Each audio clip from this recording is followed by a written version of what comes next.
A mobilidade social, como dizíamos, ela pode acontecer de forma horizontal, ou seja, de forma horizontal, quando esta mudança acontece, por exemplo, do estado civil, de solteiro para casado ou de casado para solteiro, de partido político.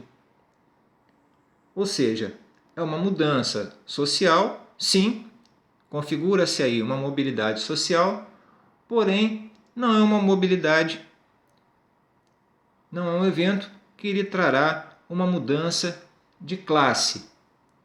A mudança de classe ela se dará de forma vertical, quando, por exemplo, uma pessoa da classe pobre é inserida na classe média, por exemplo.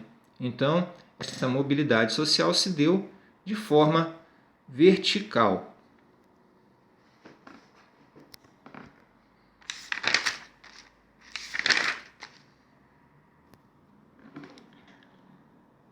A mobilidade e estratificação no Brasil. Quanto às classes sociais no Brasil, é possível identificar ao longo do século XX dois períodos em que o país vivenciou momentos de mobilidade social ascendente. O primeiro entre as décadas de 30 e 40, no período de implementação das leis trabalhistas por Getúlio Vargas e da industrialização de base no país. Já o segundo, na década de 70, ficou conhecido como milagre econômico, na gestão ditatorial militar de Emiliano Garrastazu Médici. Tal mobilidade social decorreu de fatores estruturais associados ao processo de urbanização do país, expansão da educação básica e do setor de serviços. Em ambos os momentos, bastante rigorosos e explícitos no tecido social, a mobilidade social refletiu as transformações estruturais na macroeconomia e nas relações de trabalho. Os sociólogos brasileiros costumam concordar que a mobilidade social sempre foi extremamente restrita ao longo da história do Brasil. Em alguns momentos pontuais foi possível observar o aumento da renda da média da população e melhoria de condições, mas sem que isso expressasse de fato uma mobilidade social ascendente. Uma das questões mais polêmicas na ciência social do país a respeito desse assunto surge a partir da discussão sobre o fenômeno da chamada nova classe média durante a primeira década do século XXI. A denominada classe C, naquele período, aumentou o padrão de consumo e melhorou a qualidade de vida por conta de diversos fatores, tais como o crescimento econômico do país, a valorização do salário mínimo, os programas sociais e o aumento de empregos formais. Este fato foi amplamente anunciado como o início de uma expansão da classe média. No entanto, a partir de uma visão sociológica mais apurada, que relaciona classe social com cidadania, a visão de mundo e posição na estrutura produtiva percebe-se que seria um exagero anunciar a melhoria no padrão de consumo como mobilidade social. Tanto esse é o caso que boa parte dessas pessoas que estavam na chamada classe média logo voltaram para a pobreza na segunda década do século XXI, quando o cenário econômico e social ficou mais fragilizado. Além disso, sobretudo em decorrência do longo período de escravidão, a questão das classes sociais e da mobilidade vertical no Brasil não pôde ser isolada do aspecto racial, uma vez que a maioria da população das classes mais baixas é negra. Então nós vemos aqui, pessoal, que essa mobilidade social, ela na verdade ela vai depender de uma série de fatores políticos e sociais.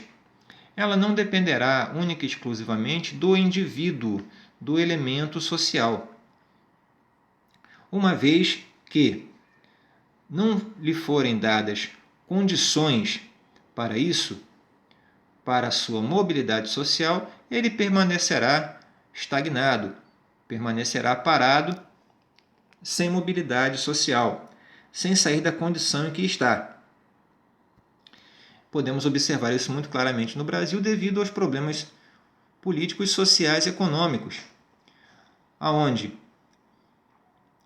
o difícil acesso à educação, o desemprego, a inflação desenfreada e muitos outros fatores que impedem as massas populares de mudarem a sua realidade, a sua condição, estão atreladas diretamente a esta questão de mobilidade social. Politicamente, é preciso que hajam medidas que deem subsídios para as massas populares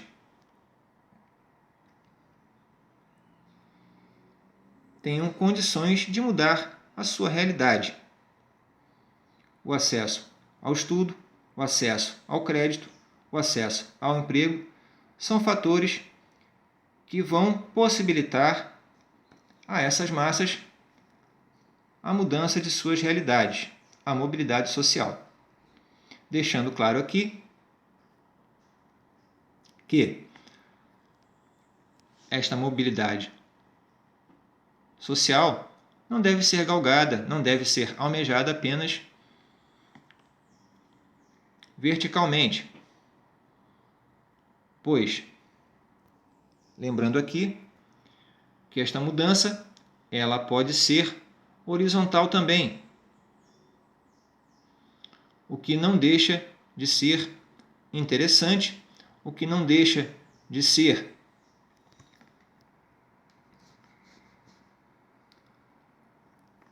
construtivo para as classes populares, porque uma vez que tenham acesso à educação, saúde e emprego, elas poderão promover mudanças consistentes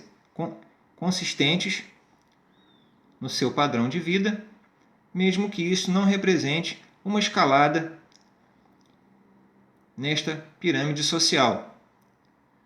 Significará uma melhoria na qualidade de vida, no seu padrão de vida, sem que haja necessariamente uma mudança de classes.